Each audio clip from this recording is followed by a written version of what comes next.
Candu itu bernama bantuan sosial. Pernah merasakan kecanduan sesuatu? Kecanduan akan sesuatu hal biasanya dimulai dari sedikit demi sedikit, dan setelah merasakan sensasinya, pada akhirnya menjadi sebuah kebutuhan yang harus dipenuhi dan merasa bahwa hidupnya tidak bisa lepas darinya. Orang yang sudah kecanduan akan sulit melepaskan diri dari ketergantungannya pada sesuatu.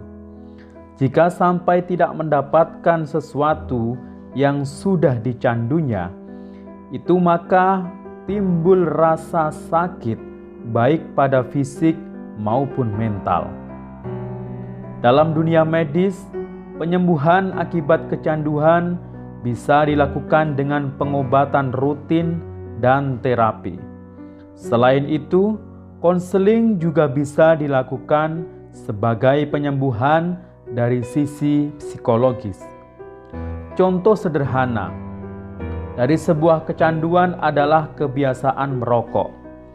Berawal dari niat iseng, kemudian coba-coba menghisap satu batang, sehingga akhirnya meningkat dari beli rokok eceran hingga akhirnya membeli satu bungkus rokok.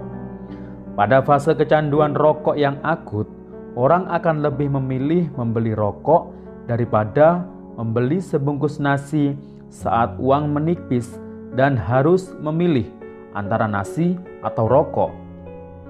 Padahal, jika dipikir dengan akal sehat, orang bisa bertahan hidup justru dengan makan, bukan dengan merokok.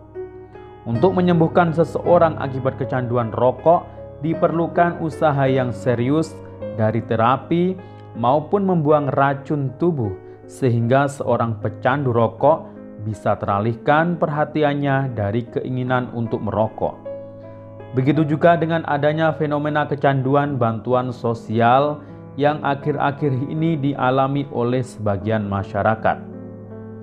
Berawal dari pemberian bantuan sosial yang dilakukan oleh pemerintah kepada keluarga miskin dalam beberapa bentuk program seperti PKH, bantuan sosial pangan sembako, program Indonesia Pintar atau KIP, program Indonesia Sehat atau KIS, juga BST bantuan sosial tunai maupun sembako COVID-19.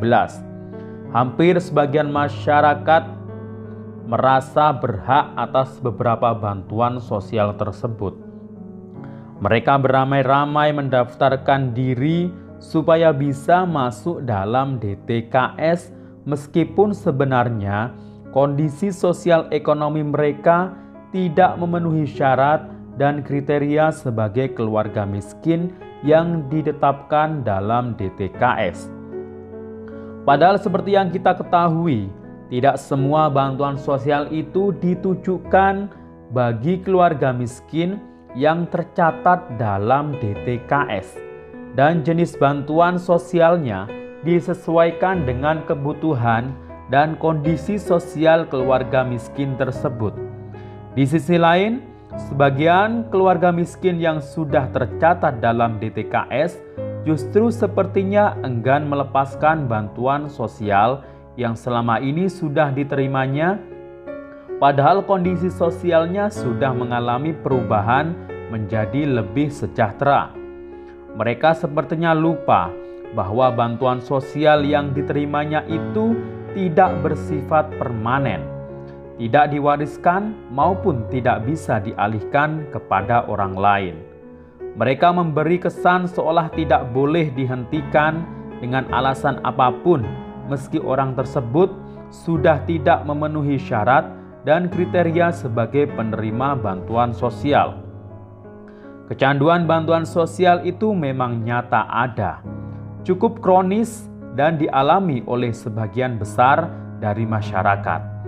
Masyarakat sepertinya sudah terjebak dalam zona nyaman dan berlindung di balik kata-kata keluarga miskin. Mereka mau menasbihkan diri dan keluarganya sebagai bagian dari keluarga miskin. Perlu usaha keras dari pemerintah dan masyarakat untuk menumbuhkan kesadaran bersama bahwa bantuan sosial tidak bisa diberikan kepada seluruh masyarakat, melainkan kepada masyarakat yang benar-benar membutuhkan bantuan sosial, bukan menginginkan bantuan sosial. Selain itu, perlu diperketat kembali sistem dan pengawasan kepada masyarakat yang layak mendapatkan bantuan sosial sehingga bantuan sosial itu akan tepat sasaran. Dalam Undang-Undang Dasar 1945 pada pasal 34 menjelaskan bahwa fakir miskin dan anak-anak yang terlantar dipelihara oleh negara. Namun bukan berarti semua urusan biaya hidup setiap keluarga kemudian menjadi tanggung jawab negara. Mereka yang telah memutuskan untuk membangun rumah tangga tentu harus siap dengan segala macam konsekuensinya, dan tentu ada tanggung jawab yang harus dilakukan untuk merawat kehidupan mereka. Bangsa Indonesia adalah bangsa yang kuat dan tidak mudah menyerah. Kita harus ingat bahwa ada Tuhan yang sudah menjamin rezeki dari setiap makhluk ciptaannya. Dan untuk meraih rezeki itu, manusia harus berikhtiar dan berdoa. Selebihnya, biarkan tangan Tuhan yang bekerja. Rangkas Belitung, 27 Februari 2021. Pesan ini ditulis oleh Mas Guru Andrianto, fasilitator, koordinator, kontak center PKH.